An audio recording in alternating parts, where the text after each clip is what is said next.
इससे पहले के वीडियो में आपने angle form made by a transversal, उसमें आपने सारे एंगल्स पढ़े थे।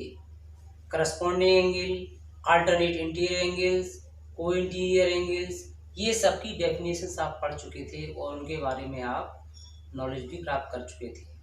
शायद सभी स्टूडेंट्स ने ये तैयार कर लिए होंगे, सभी जानते भी होंगे कि अल्टरनेट इंटीरियर एंगल्स कैसे होते हैं।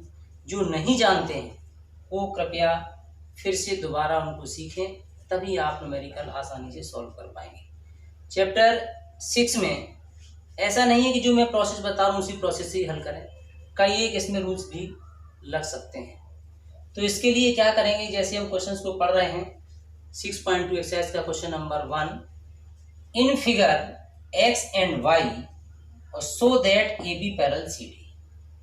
क्वेश्चन में ये डायग्राम दिया हुआ है कि A B line C D के पैरेलल है। पैरेलल है, ये एंगल 50 डिग्री का दिया गया है। एक्स और वाई एंगल फाइंड आउट करना है, ये एंगल 130 डिग्री का दिया हुआ है। तो इसमें से अगर थोड़ा सा ध्यान से भी सोचते हैं तो क्वेश्चन बहुत ही आसान है। कैसे? अब आपने ये देखा कि यहाँ पर ये एंगल 130 डिग्री का है, तो वाई भी 130 डिग्री का ही होगा। रीजन आपने पढ़ी थी डेफिनेशन कि two lines are intersected at a point. तो इसमें से जब कोई दो लाइनें आपस में क्रॉस करती हैं तो उसके अपोजिट एंगल्स इक्वल होते हैं, तो ये दोनों में रिलेशन जो होगा वो vertically opposite angles are equal. तो एक इक्वेशन से तो सीधा सीधा सॉल्व हो रहा है कि angle y equal to 130 vertically opposite angles. इसके बाद ये भी हम देख रहे हैं कि ये लाइन क्रॉस कर रही है, तो ये एंगल मान लेट कर लेते हैं एंगल 1 है, एंगल 1। अगर ये एंगल 50 है तो एंगल 1 कितने डिग्री का होगा? ये भी 50 डिग्री का ही होगा। Reason angle 1 equal to 50 degree, vertically opposite angles are equal. और y आपने ये बताया ही था आपको, y इक्वल टू 130 डिग्री, तो vertically opposite angles are equal.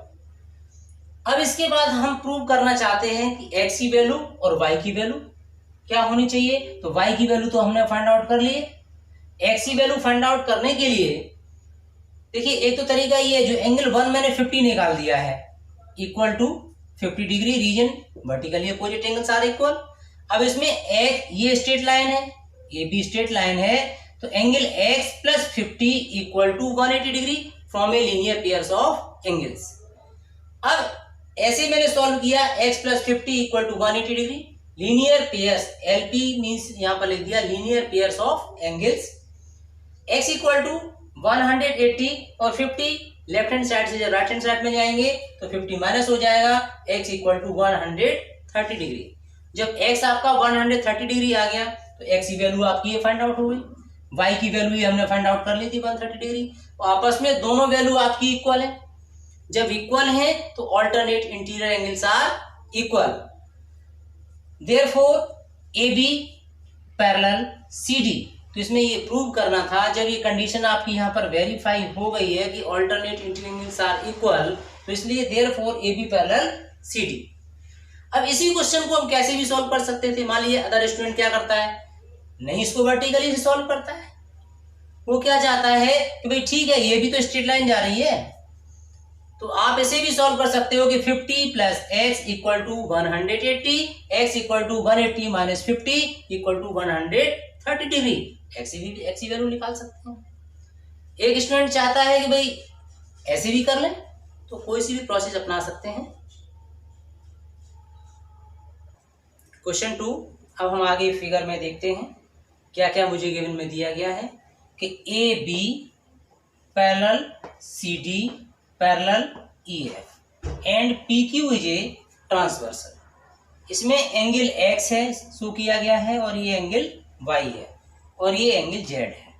इसमें find the value of X, ये आपको फाइंड आउट करना है, and Y ratio Z, Y और Z में रिलेशन दिया है कि Y ratio Z equal to 3:7। Find X। अब सॉल्यूशन जब आपको रेशियो में दिया गया है तो y equal to let y equal to यहाँ पर 3k लेट कर सकते हो, 3m लेट कर सकते हो, कोई भी कांस्टेंट टर्म आप ले सकते हैं। तो यहाँ पर let y equal to 3k, z equal to 7k। आप जानते हैं कि AB पैरेलल CD, तो इसमें एक रिलेशन आया कि x और y ये ट्रांसवर्सल लाइन है, तो इस ट्रांसवर्सल लाइन के एक साइड के अंदर के दोनों एंगल का सम 180 डिग्री होगा। Interior angle on the same side of a transversal और को इंटीरियर एंगल्स x प्लस Y equal to 180 degree, reason co interior angles लिख लीजिएगा, या फिर angle in the same side of a transversal. x के places से value put कर दी है 3k, y की जगह 7k equal to 180, like term है 3k plus 7k, 10k equal to 180 degree, k equal to 180 upon 10, 0 से 0 कैंसिल हो जाएगा, k इक्वल टू 18 डिग्री। अब y की वैल्यू जो आपकी आएगी 3k, तो 3 into k means value 18 equal 54 degree.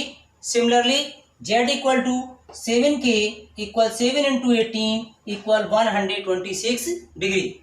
अब z की वैल्यू आ गई, आपको मालूम है कि AB parallel CD parallel EF और PQ इज ए ट्रांसवर्सल। अब मान लीजिए ये लाइन आपकी नहीं है बीच में, तो इसमें रिलेशन जो होगा angle x equal to angle z। Therefore जो हमने ये फाइंड आउट किया है कि एंगल z जो है 126 डिग्री का है, तो एंगल x भी आपका 126 डिग्री का होगा, रीजन ऑल्टरनेट इंटीरियर एंगल्स, और यही मुझे एंगल फाइंड आउट करना था। तो आपने इस वीडियो में जो क्वेश्चन समझे हैं इनको आप खुद सेल्फ ही सॉल्व करके देखेंगे और घर पर ये प्रैक्टिस भी करेंगे, और आगे के भी जो क्वेश्चन दिए गए हैं 3 और 4 उनको आप सेल्फ प्रैक्टिस करेंगे।